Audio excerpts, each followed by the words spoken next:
علی بھی اگلا سوال ہے، کیا پلاٹ کی خرید و فروخت کے دوران یا پھر کسی دوسرے مالی لین دین میں بیانہ کی رقم جو گارنٹی کے طور پر دی جاتی ہے، ایسی رقم کو ڈیل کے کینسل ہونے کی صورت میں رکھنا حلال ہوگا یا حرام؟ حرام ہوگا جی.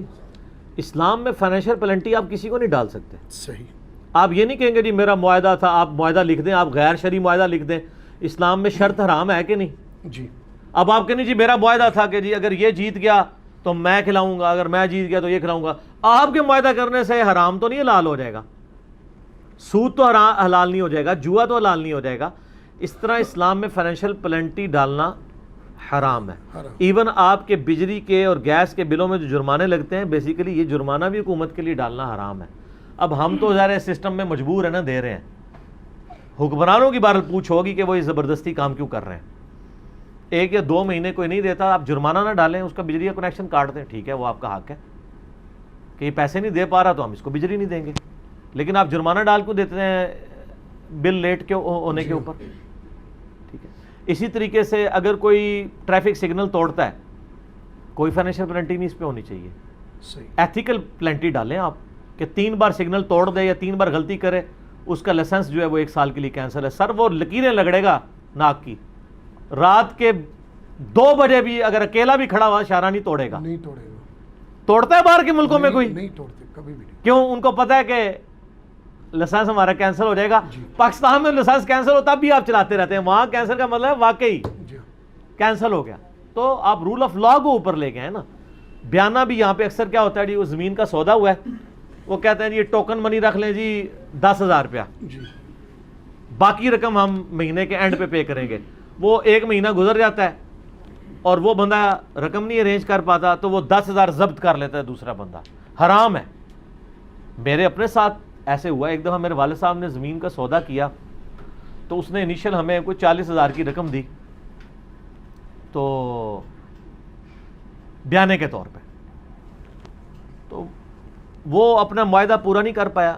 تو مجھے والد صاحب نے کہا یار ٹائم تو گزر گیا، مجھے بتاؤ کہ اس کے پیسے میں ضبط کر لوں یا واپس کروں. میں نے کہا جی واپس کرنے ہوں گے، شرعی طور پہ تو آپ فائنینشیل پلنٹی نہیں ڈال سکتے.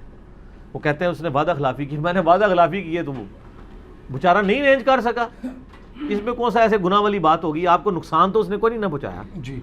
اور سوشلی اگر آپ دیکھیں ریل اسٹیٹ کی جو پاکستان میں ویلیو ہے، یہاں پہ اگر کسی کا سودا کینسل ہو جائے تو نقصان کوئی نہیں ہوتا. مہینے بعد تو زمین کی رقم اور بڑھ گئی ہوتی ہے. یہاں تو گولڈ اتنی تیزی سے نہیں بڑھتا جس طرح زمینیں اوپر جاتی ہیں، تو ایسا کوئی ایشو نہیں ہے. اور دوسرا اسلام تو پھر نام ہی آزمائشوں کا، اگر کوئی ایسی آزمائش ہو جاتی ہے آپ فائنینشیل پلنٹی کسی کو نہیں ڈال سکتے. اسی طرح کرایہ دار کے ساتھ آپ کا معاملہ ہوا ہے کہ اس نے آپ کو 1 مہینے کا پہلے ایڈوانس دیا ہے اس شرط پہ کہ میں فلاں مہینے شفٹ ہوں گا، اور اس کو اور کوئی مکان پسند آتا ہے اور وہ کہیں اور چلا جاتا ہے، تو آپ کہیں گے جی اس کی وجہ سے مجھے نقصان ہوا ہے تو میں اس کا 1 مہینے کا کرایہ دبا لوں گا. تو نہیں، تو سر نقصان ہو جاتا ہے نا، مکان گر بھی تو سکتا ہے. جی. آپ ذرا کے پی میں جائیں، لوگوں کے پورے ہوٹل جو ہیں وہ دریاؤں کے اندر بہ گئے ہیں جب بارشیں ہوئی ہیں. صحیح ہے. تو انہوں نے کسی مطلب وہ جو ان کی ہوٹل بنے ہوئے تھے وہ کوئی بیانے کی وجہ سے تو نہیں گئے ہیں، قدرتی آفت بھی آ سکتی ہے، زلزلے میں مکان گر سکتا ہے. ٹھیک ہے جی. تو دنیاوی نقصانات کے اوپر آپ فوراً ہائپر نہ ہو جایا کریں. ہمیشہ اپنے سے ورسٹ کنڈیشن کو یاد رکھیں. صحیح مسلم میں حدیث ہے، ہمیشہ اپنے سے نیچے کے لوگوں کو دیکھو، یوں اللہ کی نعمتوں پہ تمہیں شکر گزاری کی روش نصیب ہوگی. اوپر نہ دیکھو، نیچے دیکھو. یہاں لوگ جو ہیں وہ کہتے ہیں ہمیں تکلیف بھی نہ آئے، اور یہ ویسے کام ہمارے واعظین نے بھی بہت خراب کیا ہے.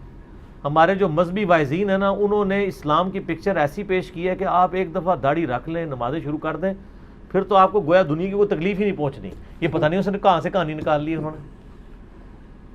تو کیا صحابہ کرام نے داڑیاں نہیں رکھی ہوئی تھی؟ رکھی ہوئی.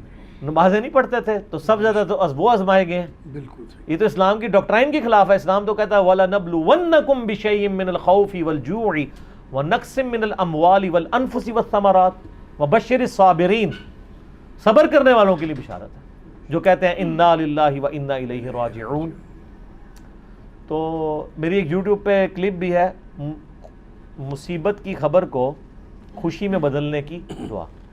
کہ آپ کو جب بھی پہلا صدمہ پہنچے، صحیح مسلم میں حدیث ہے، جو شخص یہ دعا پڑھ لے گا اللہ تعالیٰ اس کو نعم البدل اس سے بہتر عطا فرمائے گا۔ ام سلمہ کہتی ہیں جب میرا خامند ابو سلمہ فوت ہوا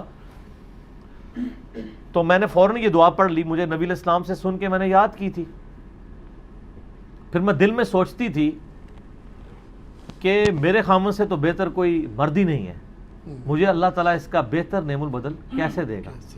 تو جب میری عدت پوری ہوئی تو نبی علیہ السلام نے نکاح کا پیغام بھجوا دیا، اللہ اکبر۔ ام المومنین بن گئی، اور یہ وہ ام المومنین ہے جو نبی علیہ السلام کے بعد سب سے زیادہ زندہ رہی ہیں، 64 ہجری میں فوت ہوئی ہیں، واقع کربلا کے بھی 3 سال کے بعد، ام سلمہ رضی اللہ تعالی عنہا وسلام اللہ علیہا۔ اور وہ دعا ہے انا للہ و انا الیہ راجعون اللہم اجرنی فی مصیبتی و اخلف لی خیرا منہا۔ ہم بھی اللہ ہی کی طرف سے آئے ہیں، اللہ ہی کی طرف ہمیں لوٹ کے جانا ہے۔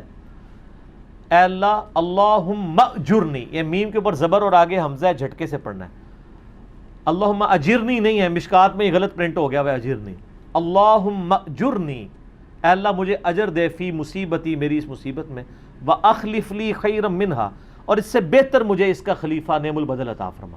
تو اللہ تو پھر اللہ ہے، بے شک۔ تو آپ اس دعا کو ازبر رکھیں، آپ کو جب کوئی خبر ملے،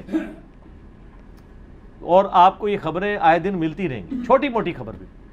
میں اگلے دن اپنے بچے کو لے کے گیا تو مجھے ڈاکٹر نے چیک کیا، دوائی دی، اس کے بعد اس نے کہا اس کا بلڈ ٹیسٹ کروایا، تو مجھے کہتا جی بچے کو آپ کے ٹائیفائڈ ہے، تو میں نے فوراً پڑھا انا للہ و انا الیہ راجعون اللہم اجرنی فی مصیبتی واخلف لی خیرا منہا۔